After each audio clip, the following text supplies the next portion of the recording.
Ahoy, mateys, and welcome to another episode of I'm Ready, a SpongeBob SquareCast. My name is Captain Eric, and we are continuing our sail through the second season of SpongeBob SquarePants.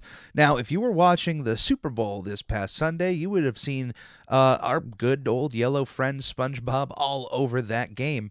Not only was he the center point of the Paramount Plus commercials, which, if you were paying attention to those things as they were being released online, there was a few of these like mini commercials made that showed off various Viacom actors and characters climbing this mountain, and they featured Beavis and Butthead, the guy from Survivor. I completely forgot his name, but what was lacking was SpongeBob. It seemed to have this representation across Star Trek and all the various talk shows that Viacom has, like James Corden and they had Dora and the Paw Patrol and the Teenage Mutant Ninja Turtles and Beavis and Butthead, as mentioned. But it was like, where's SpongeBob? You felt like SpongeBob would be one of the big points on this. And boy, if you were just patient, then you would have seen the commercial that happened on Sunday, although it was released online a few days earlier. But all the characters meet up on the top of the mountain, which is the metaphor of Paramount Plus. It's all narrated by Patrick Stewart, who then pretty much introduces the Bubble Bowl dome crashing through the peak of the mountain, and Sweet Victory just plays for the rest of the commercial with Sir Patrick Stewart and Stephen Colbert dancing in the background, and Elmer from Crank Yankers. And it was a great campaign. It was a great commercial series, and it was great to see SpongeBob like fully represented in the highest manner of Paramount Plus. Later on in the game, they actually had a second commercial. They had a few other commercials for Paramount Plus, but more series specific. Like they had a commercial showing off that they would have the entire series of Star Trek, like every Star Trek episode. And they did the same thing for SpongeBob. So they showed off Camp Coral is a Paramount Plus exclusive. Sponge on the Run is a Paramount Plus exclusive. And then over 200 episodes of SpongeBob SquarePants. Reminder, this service already exists. It is CBS All Access getting a rebrand. Paramount Plus is not technically a new streaming service. It's just a new rebranding for CBS All Access. So if you sign up for CBS All Access now, you get all of the Nickelodeon content that'll most likely be there on day one, although there might be dropping new things on that day as well, other than the SpongeBob stuff. I don't know if the app changes over, but I know that that'll be the same account. So I'm personally waiting until March 4th. I will be signing up for Paramount Plus, and I will have a separate review than an episode of the podcast simply on Paramount Plus, on Sponge on the Run, and Camp Coral, like all in one big bundle there. So that was great to see. But so beyond the commercial, the Paramount Plus commercial, a big shout out to Juan Thornhill of the Chiefs, who had SpongeBob painted on his cleats, SpongeBob singing Sweet Victory. Unfortunately, the Chiefs, Kansas City Chiefs, as amazing of a season they've had, were unfortunately not able to get the win on Sunday, and they lost to the Tampa Bay Buccaneers. But, SpongeBob representation is always great to see, so that was pretty cool. Check his cleats out. Whoever got that on the cleat did an absolutely wonderful job. But before we can get to today's episode of Patty Hype, we're going to look back in this week in Nickelodeon history. Nick, Nickelodeon. Nick, Nickelodeon. Man, do we have a packed week this week, but don't worry, we're going to get to each and every item on its own. We're going to take our time because 30 years ago this week, on February 9th, 1991, we had the debut of The Adventures of Pete and Pete. This is right up my alley when it comes to classic Nickelodeon. This is like some of my earliest memories of watching the channel was devoted to this weird family and this incredible world that they were in, this fever dream of a life. I love all of it. The Adventures of Pete and Pete, to me, is probably the best live action show that the channel has ever had, because even though it was live action, it exuded the same energy that those early Nicktoons do. You know, it exuded the same energy of Ren and Stimpy, of Rugrats, of Doug, all of those combined. It was itself a live action Nicktoon because it was just weird and surreal. It's so bizarre. If you've never seen The Adventures of Pete and Pete, it is something of which that you've never seen before. And maybe other shows have tried to replicate the feeling that this exuded, but to my knowledge, I can't think of a single show that I would point to as even a close second. And I'm sorry to speak so highly of this. I'm not sorry. I'm absolutely right. There was something at some point, you know, this set a bar so high in terms of live action shows, a bar that no show I think even attempted to reach. Because as much as I love the shows of Keenan and Kel and Drake and Josh, shows that I would probably put in the second or third spots in a top 3 live action Nickelodeon show category, those two are very simple sitcoms, and they work and they're wonderful. But The Adventures of Pete and Pete is not a sitcom, and it is of a league of its own, in my opinion. And maybe it's a good thing that no one has tried to really replicate this on Nickelodeon, that same kind of feeling, because I don't think they would even get to a similar level. But I digress. The show was starring Michael Morona and Danny Tamborelli as the brothers Pete and Pete, lived in the town of Wellsville, and just had, like I said, the best phrase I can think of that represents the show in my mind was fever dream. It's just a fever dream. Like, for those that don't know, Danny Tamborelli, the younger of the two, was a young boy who had a full tattoo of a woman on his arm, and it was just like a normal thing of life. I can't not mention The Adventures of Pete and Pete without mentioning my absolute favorite character and my absolute favorite live action Nickelodeon character, Artie, the strongest man in the world, played by Toby Huss. So for such a minor character, the love I have for this minor character is so high. Absolutely love him. But a few things about the show.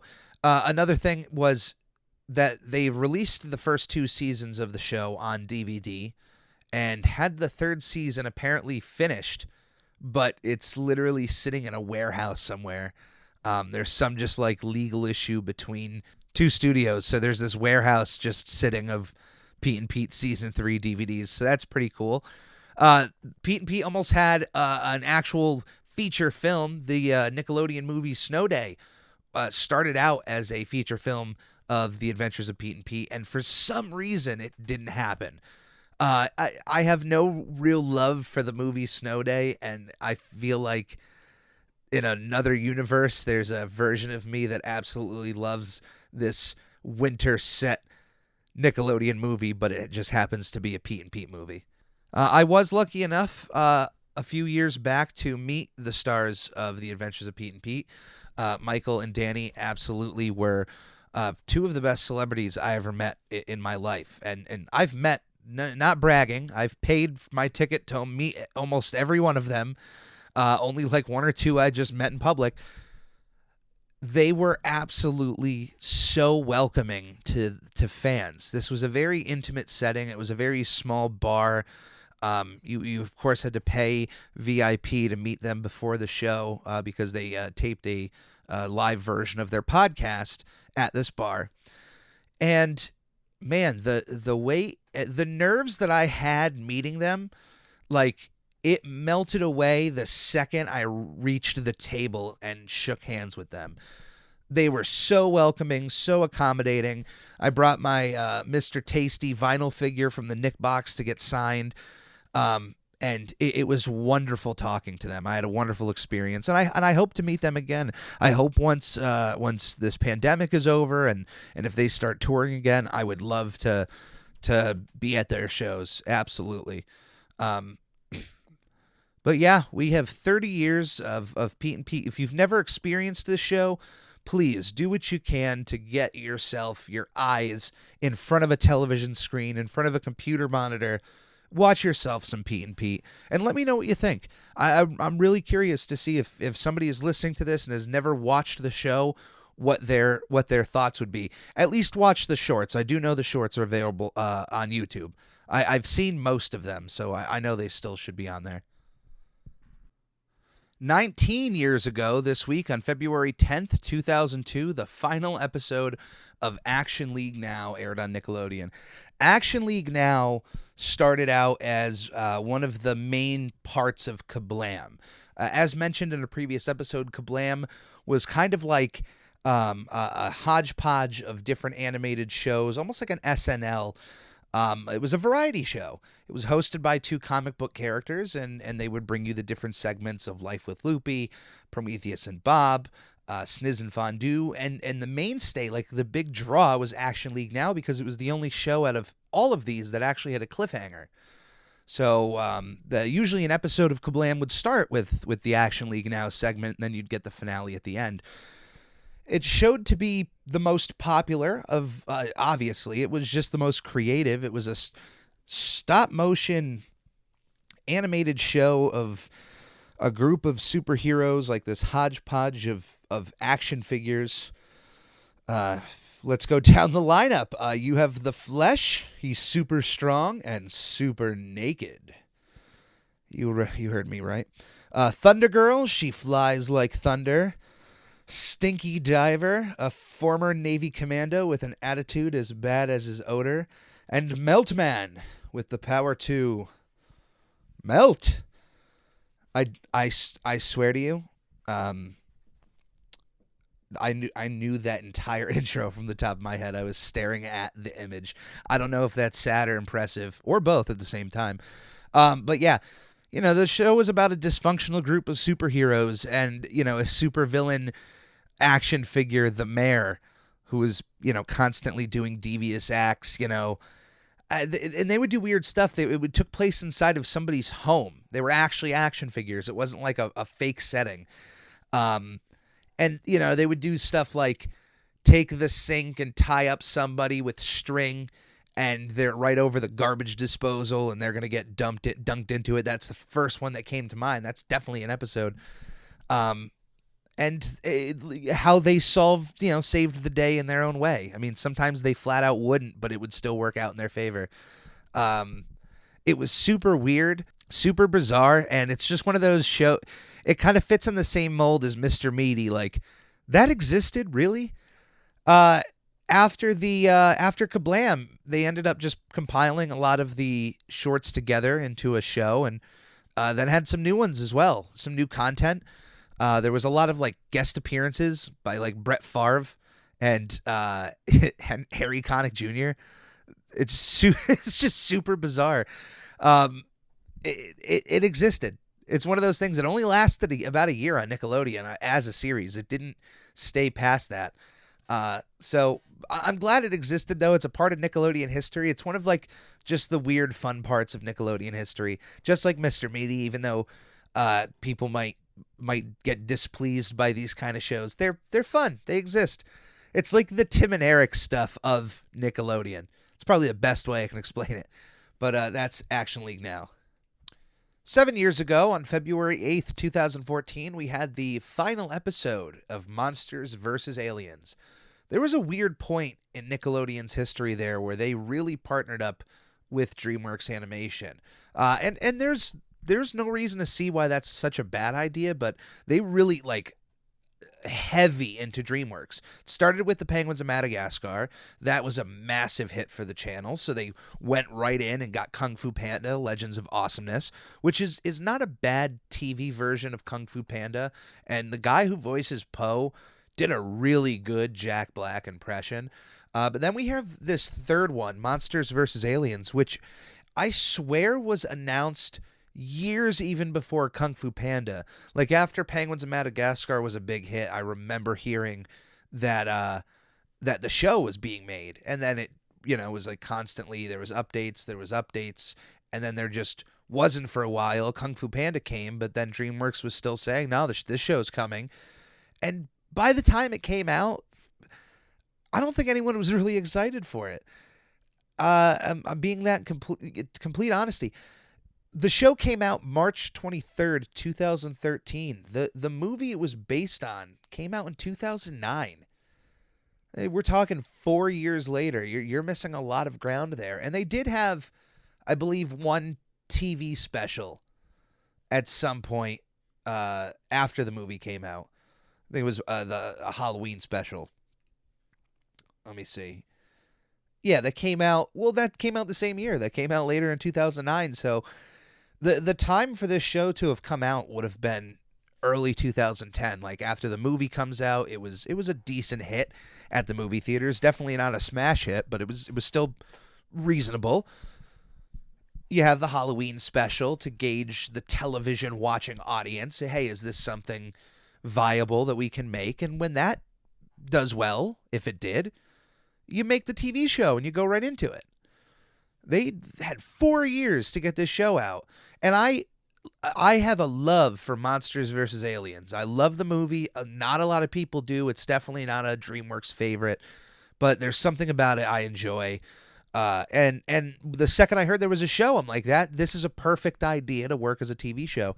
And by the time it came out, I lost a lot of interest. And the stuff I did see of it, there was some good ideas and some good writing, but for the most part, the whole show is just kind of a flop, and it's just a bit disappointing. Now, man, did I get a bunch of emails last week because I absolutely missed this in This Week in Nickelodeon History, and it's a big one, and I'm sorry. I'm taking my lashings. I received a few emails about this. Completely missed that 6 years ago last week, the second SpongeBob movie, the SpongeBob movie Sponge Out of Water, debuted in movie theaters. Wow. Can't believe I missed that. But hey, talking about it late is better than not talking about it at all. I was so excited when this movie was announced. I didn't think we were ever getting a second SpongeBob movie, and there was always an air, like a wink, I think, from Paramount that they kind of wanted another one. But getting television shows made as a movie is a big deal. It's a big undertaking because most of the time you're making the movie at the same time you're making the television show, and a lot of people basically have to pull double duty. You can bring on extra animators to help out, but that's still a big project. And this was a big project. It was a big enough project that it pulled Steven Hillenburg back into SpongeBob. He came back to help out with the movie, I believe in a writing capacity with Paul Tibbitt. He did get a story credit. And I think the magic he felt making this movie got him to come back to the show, because it was reported very soon after that, starting with season 10, Steven Hillenburg was back working with the show. And that, for the SpongeBob community, that was like some of the biggest news we could have heard. That was bigger news than hearing about a third movie being made. That was just massive. And I'm glad he got to do that before he ended up untimely passing us. It's one of the things that got me through that time after he passed was the thought that he got to come back and help out again and inspire a new set of writers that could take the show for the next decade with some of that magic that some in the past got to do. So it's a big deal. It's a big deal for a lot of reasons. For me, one of the biggest things I love about this movie, or is one of the things that most people dislike about this movie, is that I like that most of the movie is the television animation.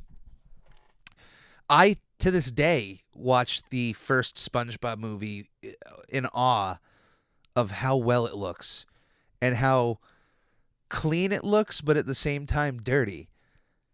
And it's so beautiful in so many ways. Every frame of that movie is absolutely beautiful, even the ugly frames.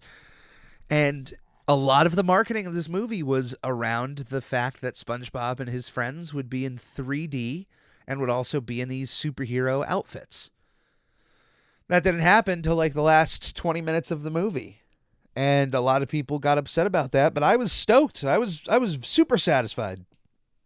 I was satisfied just knowing that there would be 2D animation in the movie whatsoever. I know when it was first announced, it was all about, like, SpongeBob and his friends are coming out of water and they're in 3D, and there was a poster with SpongeBob kind of parroting the this what's her name? The Coppertone. Is it Coppertone? The girl who and the dog on the front, and it was SpongeBob and a crab. I It took like months before they announced. Somebody working on the movie said on Twitter, like, "Oh yeah, there will be 2D animation. The TV animation will be in there." And I was like, "Oh, that's so good." Even if it's 5 or 10 minutes of the movie and the rest is in 3D, I'm okay with that. So I walked away pretty happy. I loved it in its own way. It's certainly not better than the first SpongeBob movie, but on its own, it's still an absolutely wonderful SpongeBob movie. I can't disagree with that. When you try to compare it to the first one, yeah, it's got its flaws, but it's got a lot of fun parts too. I really like Antonio Banderas as Burger Beard. He's a very endearing villain. You're kind of cheering for him at some points of the movie, but like there's something really fun about him. The one thing I don't like is that we did not get a Western standoff between Burger Beard and Patchy the Pirate. Like, I really would have loved to see Patchy involved in this movie somehow and save SpongeBob and get to meet him. That would have been great. Although the meetup between them and SpongeBob's big birthday blowout was also pretty good. I can't complain about that. The movie was another massive hit for Paramount, making $325 million at the box office based on a $74 million budget. So they made a lot of money with this. And almost immediately, I feel like within a year or two, they said, like, the head of Paramount was like, SpongeBob will be back in theaters. There will be a third SpongeBob movie. And it was a lot quicker than they announced the second one. So they saw SpongeBob as a very viable option in animation. And eventually we would get that third movie last year / this year of Sponge on the Run, which took a very vastly different approach with its visual style than the first or second one. But we will get to that in a few weeks. 3 years ago, on February 9th, 2018, we had the final episode of Bunsen is a Beast. Bunsen is a Beast is Butch Hartman's final Nicktoon, his fourth Nicktoon, his swan song with the network, and is not very good at all. It's the fourth in debut order and also the fourth in quality. What a step down. Butch was definitely... He was a very creative person. He still is a very creative person. But I felt that as time went on, where Nickelodeon kept kind of putting him on the spot for a new show, he would do his due diligence and just kind of spout what was off of his head, and the network would say, okay, make it. I don't even know if they had the same kind of heart that Butch did in the shows. I think they were just like, oh, he has something. Okay. Now, he definitely tried to pitch other things he was passionate about that they ended up not liking, and maybe that's the thing. Maybe they wanted to kind of force something onto him that they knew he wasn't really fully invested in, and to see what he could do. Maybe it was a challenge, because that's how it happened with Tough Puppy, and with Bunsen as a Beast, it kind of came out of nowhere as well. For as annoying as I find the show, it does have its fans out there. I do think it's egregious, though, of its crossover episode with the Fairly Odd Parents. I thought that was very forced, and it just felt gross to me when I first saw it. But Bunsen did give us one really cool thing, which was the Fairly Odd Phantom short that aired on YouTube in preparation of the show and its kind of advertisement that brought along all of Butch Hartman's creations into one room. We got to see brand new animation for Danny Phantom, which was great to see. Most of the short was surrounding the world of Danny Phantom anyway, and a lot of love came out of that. But, if that's the best thing, let me just say, if that short on YouTube is the best thing that comes out of Bunsen is a Beast existing, I'm okay with that. I'm actually happy that Bunsen exists, so we got that moment. I got to see high definition Danny Phantom on YouTube. That was fantastic. But I feel like this kind of show, and especially the animation, just going to Flash, just really took away from Butch's amazing style that we had in those early Fairly Odd Parents seasons, and all of Danny Phantom, and even Tough Puppy. It was almost like his animation style was stilted because of that. I feel like he would agree that the Flash is not superior to the old ways. But yeah, I don't want to come down on Bunsen anymore. Like, I feel bad, especially that it's Butch's last show. I'd like to see what he could do in a few years. And maybe if Nickelodeon goes back to Danny Phantom to do something with Paramount Plus, because I feel like it's going to happen. And maybe the two will come together again. And maybe Butch will get another show in the future. Who knows? Hey, you never know. They're going back to every well that they can for content. 1 year ago this week, on February 9th, 2020, the final episode of Shimmer and Shine aired on Nick Jr. It seemed to be a fairly popular show. I remember seeing them a few times in places like Party City, those characters. It ran for 4 seasons, 86 episodes. It's a pretty good run for a show. I'm sure the creators there would be very proud of how that aired. And of course, this is very bizarre, but for the first time, we're actually talking about a debut, because we just had the debut on February 8th, 2021, of Nickelodeon's brand new game show, Tuned In. It's actually like more of a quiz show. It's basically like Jeopardy for kids. Or not really Jeopardy. It's Jeopardy in terms of questions, but it's all about Nicktoons. It's questions that seem to range as far back as the entire history of Nicktoons. I've seen a few characters, at least in the promos. I haven't been able to watch any of the episodes, but it was a really fun concept. This is something I wish Nickelodeon had been doing long ago. I would like to see an adult version of this show. I would like to see like a Jeopardy-style adult version of Jeopardy, but all the questions are Nicktoon related, from Nicktoons and Nickelodeon history. And why is that not airing on Nick at Night, like at 9 p.m. every night? Come on. We all know we'd watch that. You get Tom Kenny to host it, or Rob Paulson, or somebody like that. That's a good idea. But yeah, so we just had the debut of Tuned In. That's pretty cool. Before we get into the SpongeBob episode Patty Hype, we're going to take a quick break, and when we get back, we're going to dive right into the episode. Magic Conj, will I ever get to meet Tom Kenny? Maybe someday. Oh, so you're saying there's a chance. Okay. Should I tell fans of the show how they can support us? Yes. Goofy Goobers, supporting the show is shockingly easier than catching a blue jellyfish. Right from our Anchor page, anchor.fm/SpongePod, you can find links to all of our social media and a support button if you happen to have a few extra clams. Also follow us on twitch.tv/SpongeBobPodcast, where it's not only the official home to our sister show, Video Bob Game Pants, it's also where I stream live drawings of various Nickelodeon characters and host the opportunity for commissions and giveaways. Lastly, the official merchandise store is now open at redbubble.com/people/SpongePod, where various designs will be uploaded inspired by our show, including our official logo, which is now available on a multitude of products like t-shirts, stickers, duvet covers, and even a shower curtain. This is a podcast by a fan, for fans, and will always be fan-driven. Any way you see fit on supporting our show is much appreciated. Thank you, and enjoy. 2,000 years later. Hey, Patrick, are you angry too? Yeah, What's the matter? I can't see my forehead. Welcome back. Patty Hype first debuted on February 24th, 2001, and is the second half of the 25th episode of SpongeBob SquarePants. It was written by Jay Lender, Bill Reese, and Doug Lawrence. As with every Season 2 episode we've had, this one just keeps this high level of quality moving forward.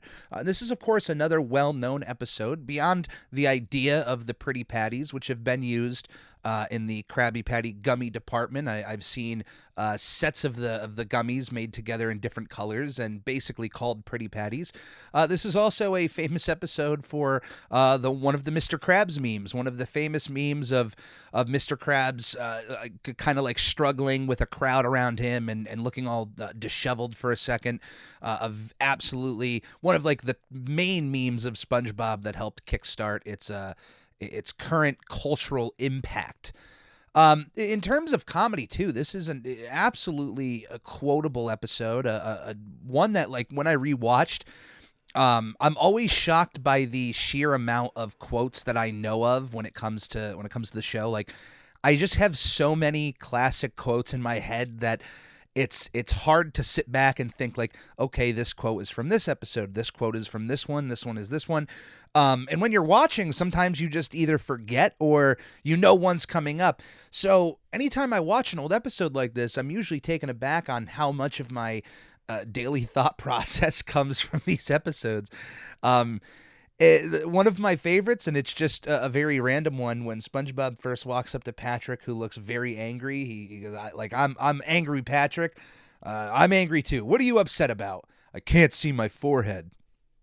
Literally, since I first saw this episode, if anyone asks me why I'm upset, like, even if I'm actually upset and there's something on my mind, there's a part of my brain that is still answering that question of, I can't see my forehead. It's just, I'm sorry, one of those things. But this episode, the one thing, I love it. There's a few things that I kind of take issue with. The episode starts with a very overrun with cobwebs Krusty Krab. Apparently no one has been in the store in 36 days, which, from what we know of Bikini Bottom, like, one of the main things of the show is how obsessed the citizens of Bikini Bottom are over the Krabby Patty. Like, according to the second movie, the Krabby Patty, I mean, it's been said in a few episodes on how important the Krabby Patty is to this world. But in the second movie, like, without the Krabby Patty, the world of Bikini Bottom delves into a post-apocalyptic setting. Like, this sandwich is important, so it's a little weird. We've seen the Krusty Krab struggle a few times in previous episodes. The first one that comes to mind is Culture Shock, which, of course, starts out with Mr. Krabs trying the idea of a salad bar and then putting on a talent show at the request of Squidward. So we've seen the Krusty Krab just, like, kind of struggle a little bit, but then it's like this weird scale where some episodes we're supposed to expect nobody wants to eat at the Krusty Krab, and then there's episodes where the Krusty Krab almost just, like, can't support the amount of people trying to come into the store. The eating patterns of these fish in Bikini Bottom are very selective, to the point that we see a customer come in here who hasn't eaten or drinking any sustenance whatsoever in 3 days. Once Mr. Krabs confirms that he has money on him, he brings a meal over, and the guy's like, "Ugh, I don't want a Krabby Patty." And then he complains about the look of the restaurant, that there's no pizzazz, that it's got an underwater theme, which, hey, look, I got to admit is a little weird, but I can't think of a real world restaurant to compare that to. I guess the fact that we live on land, if there was a restaurant that, I don't know, its interior was based off of, I don't know, outside. I'm trying to since rewatching it for this episode and seeing that moment, like, hey, that fish has got a point. Can I point to any restaurant that I know of that would fit that? I guess the only thing I can think of is that if you are in a culture and you have a restaurant that just kind of, like, exudes that culture, maybe then it's boring. Like, I imagine in Italy, you wouldn't see Italian restaurants like they're designed over here, as much, or maybe it's different. Like, that's probably the closest example I can come up with, is that if something like Chinese food restaurants and Italian restaurants, if they're in their actual settings, they're probably, is it redundant to decorate like that? I have no idea. But this fish definitely didn't want a Krabby Patty. He definitely didn't want to eat the Krusty Krab. And then we hear about this Shell Shack, this other rival restaurant that apparently has a talking dog, which is very funny, especially when one of the fish mentioned that he doesn't even know what's a dog, and they run off to it. SpongeBob, of course, during this drought, decides to pitch an idea to Mr. Krabs, which is painted Krabby Patties in a wide variety of colors. He shows off 6 at first, but as we see later on in the episode, the color palette is almost infinite, even able to have a glow-in-the-dark Krabby Patty, which was a little weird, and I don't know if whatever chemicals SpongeBob is using are appropriate to be eating, but he presents these to Mr. Krabs, who routinely mocks him for the pretty patties.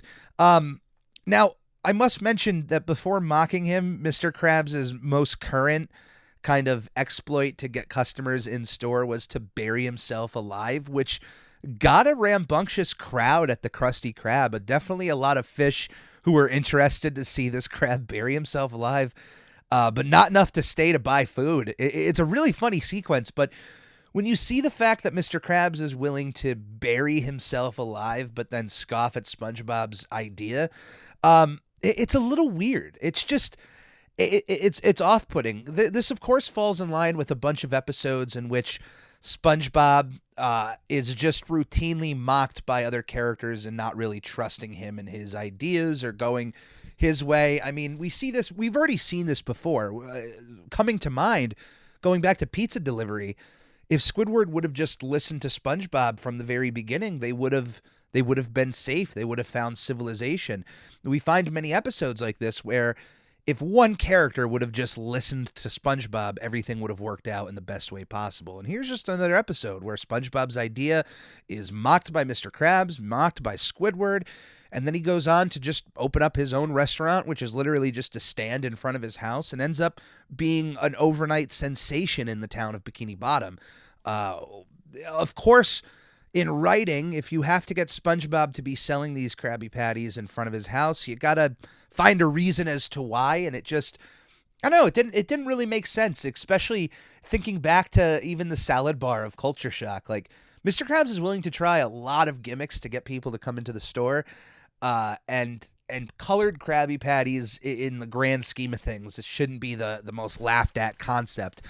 Although the one question I do have is, where does SpongeBob get off thinking that he could sell the Krabby Patty outside of the Krusty Krab? They didn't really touch upon that, but it's something I wished would have been mentioned. The first fish who purchases a Pretty Patty, his comment at the taste is it's not half bad, which didn't give me an indication on whether or not SpongeBob is even using the Krabby Patty formula. He might just be creating burgers and not necessarily Krabby Patties. That's what I thought, given the episode's context, although it's just not necessarily said. But at first I was like, Mr. Krabs should be more upset that he's selling Krabby Patties, outside. But if it's just regular burgers and there's no sense of the Krabby Patty whatsoever and there's no secret ingredient in it, then hey, it's no problem. SpongeBob can do it as he pleases. Of course, he gets Patrick involved, who is just he's just there to really have SpongeBob, be able to have verbal agreements with and just have conversation with to get this up and running. Patrick really doesn't add much to the overall plot, if you will, because obviously I already mentioned these Pretty Patties become an overnight sensation. Mr. Krabs is watching a very funny show of these two cells breaking up.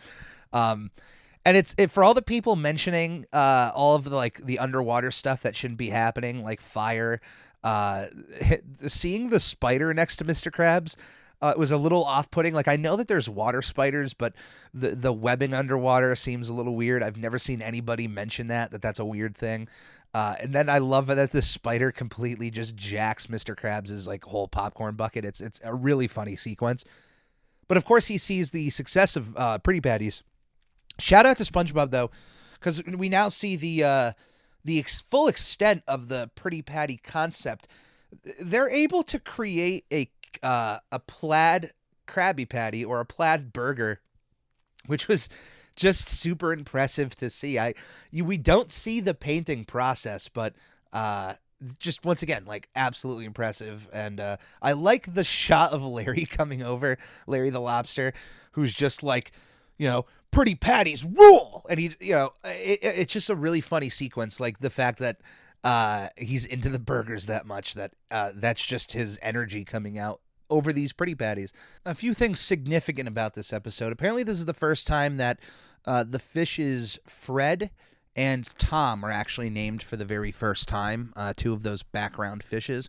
And looking into it, apparently various episodes of SpongeBob have basically said that there's about 500 fish or aquatic life living in Bikini Bottom. With the amount of Pretty Patties sold, It seems that the outpouring reach of this product has gone beyond Bikini Bottom at this point. Unless those 500 people in Bikini Bottom kept ordering Pretty Patties, which is a very big possibility. And now that I'm thinking about it, let's see how much that is. So 46,853 divided by 500. And if that's the case, if it's only Bikini Bottom, then each resident of Bikini Bottom has ordered about 94 patties, which is absolutely insane. I don't think that's true, but we've seen some of these people eat at the Krusty Krab. But there's also the idea of Bubble Bass too. I imagine Bubble Bass was buying a bunch of patties. There's a possibility he could have ordered over 100 patties himself, but I don't expect every other fish to be doing that. Patrick is pretty much right after there's this bit when Mr. Krabs really gets upset, and it's actually a really funny joke. But while SpongeBob is on the news talking about the success of Pretty Patties, he brings up the idea that the money that they have no idea what to do with all of it. So they tried burying it and burning it, and then they just started giving it away. So they cut to this stand that just says free money from Patrick, and he's just handing away bags of money, and there's a line of people, and of course that's what gets Mr. Krabs like wanting to run out and get this back under his grasp. That's the last time we see Patrick in this episode. He does not appear at all whatsoever. And to mention a big error in this episode, it's actually a massive one. If you watch during the news coverage of the Pretty Patties, when there's a overhead shot of the two stands, SpongeBob and Patrick, and this crowd, around them, if you look at the SpongeBob and Patrick images, they are so far from their actual stands, that just seemed to have gotten adjusted. It's only on screen for a second.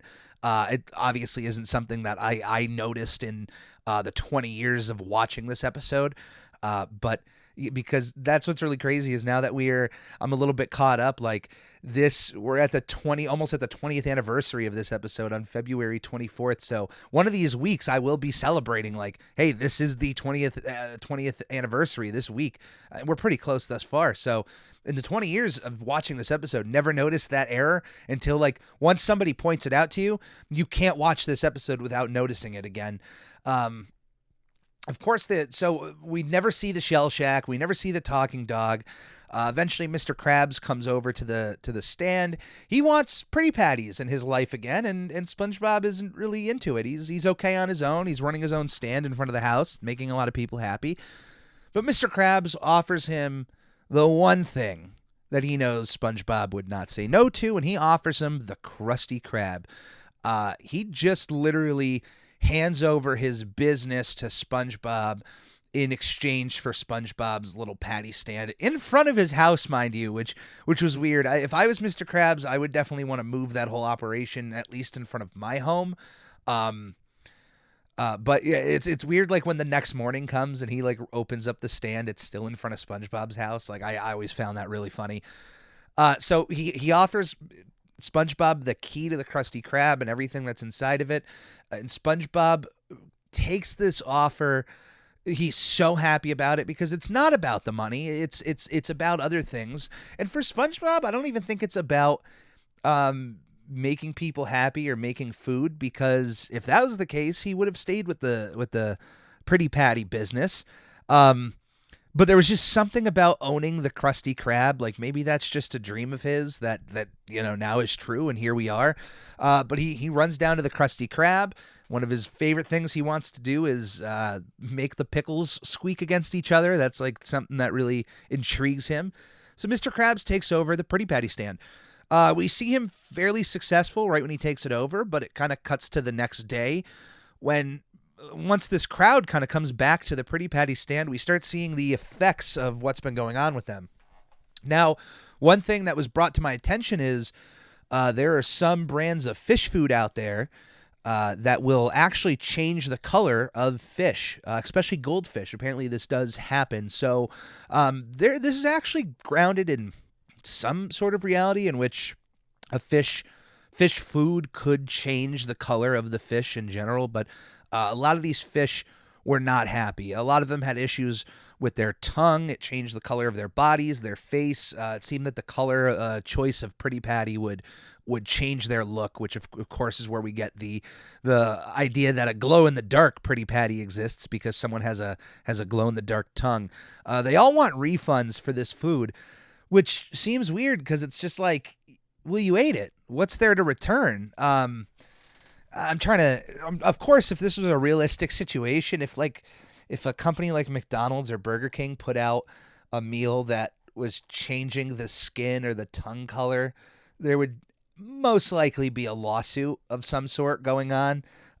Maybe these companies, before any sort of lawsuit, would put out some goodwill of like free meals or something. But yeah, so all of these customers want their money back. You think like some would be a little bit happy about their changes. The Scottish type fish got like, his skin became plaid, and I thought that was pretty cool. I figured, I don't know. I figured he was so into his kill and everything. I figured that would be something he was interested in, or at least would be fine with. But it seems that these changes were temporary because we never, see any of these after effects of any of this fish in any other episodes. So who knows how long it lasted? Maybe it was only a day or two, and then the color change goes away. I mean, if that's the case, then that's even cooler. If you could eat this burger and it changes the color of your skin for like a day or two, that would be a pretty cool concept. But of course, we don't get to see what happens. Mr. Krabs runs away from the crowd. He ends up running to the Krusty Krab, which is locked, and SpongeBob is busy inside with the sound of his squeaky pickles keeping him busy, and completely ignoring Mr. Krabs and this emergency happening outside. It's a very fun episode. It's fun to see SpongeBob succeed. It always is in any of his ventures. And of course, it's nice to see characters like Mr. Krabs get their comeuppings. But I don't know that he necessarily deserved any negativity other than just, hey, you didn't trust SpongeBob and you should have. Writing this episode now, like thinking about it, I think it just would have made more sense to have Mr. Krabs want to bring SpongeBob just like, hey, come back to the Krusty Krab with all these, and we'll do something extra, and we can bring all this momentum to the Krusty Krab. Certainly the end is very funny. I love that Mr. Krabs hands over the Krusty Krab. I love that SpongeBob's excitement over owning the Krusty Krab is certainly fun to watch. And but I just think some things about this episode could have just been changed a bit slightly.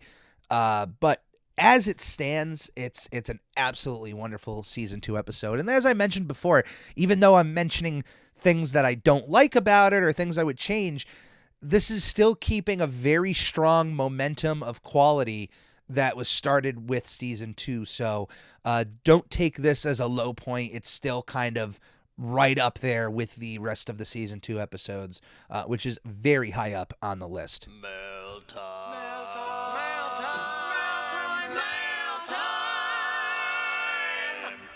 And it's now time for the Snail Mailbag. If you would like to be a part of the Snail Mailbag, you can. You can email me at snailmail@euphonics.com, UFONYX.com. You can send me your questions, your comments, your concerns, your suggestions, anything you'd want me to read on the air, you can send it there. This question was sent in from Kirsten from Jacksonville, Florida. I was recently watching the SpongeBob movie, Sponge Out of Water, with my child. They hadn't seen the movie before and picked it out based off of the cover of the movie, which featured the 3D models of the characters. What are your thoughts on the over-promotion of the 3D models for the movie, given that they take up so little screen time?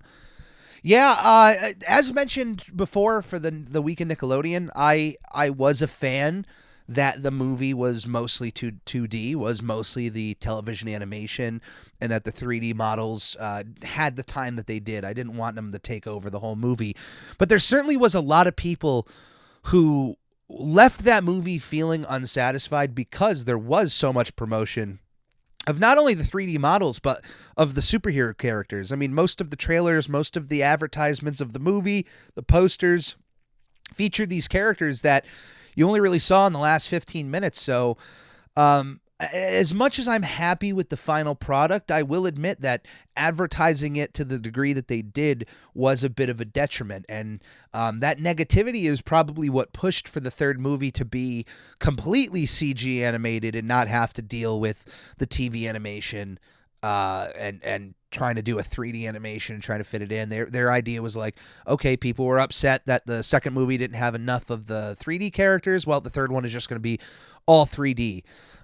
Which I think is a better choice, but I still like that 2D animation. I really hope that we haven't seen the last of SpongeBob in movie theaters. I hope there is a chance for there to be a fourth one and for them to actually go back to do the television animation, because when they take their time and with the budget of a movie, that animation just looks gorgeous. I've definitely mentioned on the show before, go back and watch the first SpongeBob movie and watch to where SpongeBob first leaves his house, and you see the Conch Street setting of Patrick and Squidward's house, and just the extra effort that went into the backgrounds, went into the lighting, went into the design. I absolutely love that. So when done right, that to me is better than even the best 3D animation they could do for SpongeBob. But yeah, Kirsten, I'm with you. I don't know what your opinions are about that, but there definitely just was over promotion for that movie with those models. And like I said, there's probably some people out there who despise that movie because the 3D models maybe they were excited about that and they go and see it, and then it's just mostly TV animation, and then gets to the 3D ones. There's definitely people out there who dislike the movie because of that, but I can understand. I hate when movie companies, movie studios over advertise movies, when they show you too much.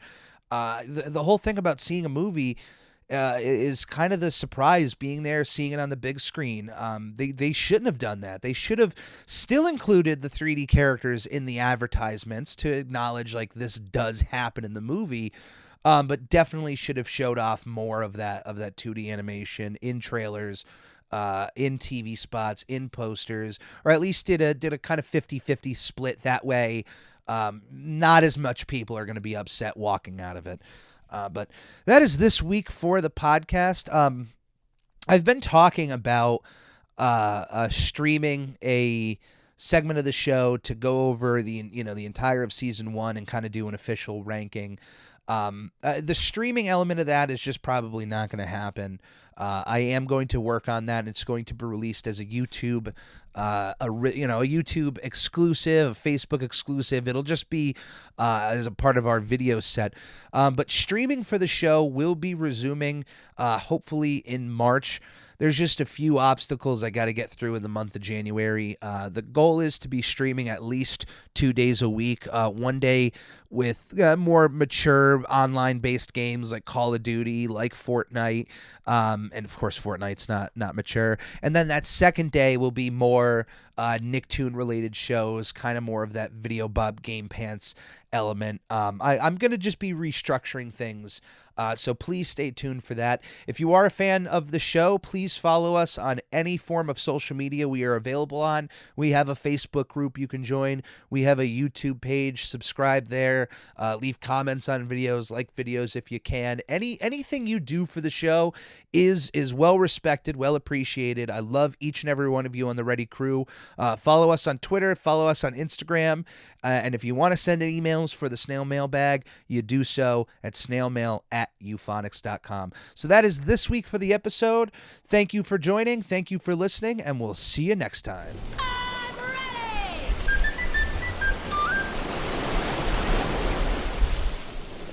Magic Conj, will I ever get to meet Tom Kenny? Maybe someday. Oh, so you're saying there's a chance. Okay. Should I tell fans of the show how they can support us? Yes. Goofy Goobers, supporting the show is shockingly easier than catching a blue jellyfish. Right from our anchor page, anchor.fm/SpongePod. You can find links to all of our social media and a support button if you happen to have a few extra clams. Also follow us on twitch.tv/SpongeBob where it's not only the official home to our sister show, Video Bob Game Pants, it's also where I stream live drawings of various Nickelodeon characters and host the opportunity for commissions and giveaways. Lastly, the official merchandise store is now open at redbubble.com/people/SpongePod, where various designs will be uploaded inspired by our show, including our official logo, which is now available on a multitude of products like t-shirts, stickers, duvet covers, and even a shower curtain. This is a podcast by a fan, for fans, and will always be fan-driven. Any way you see fit on supporting our show is much appreciated. Thank you, and enjoy.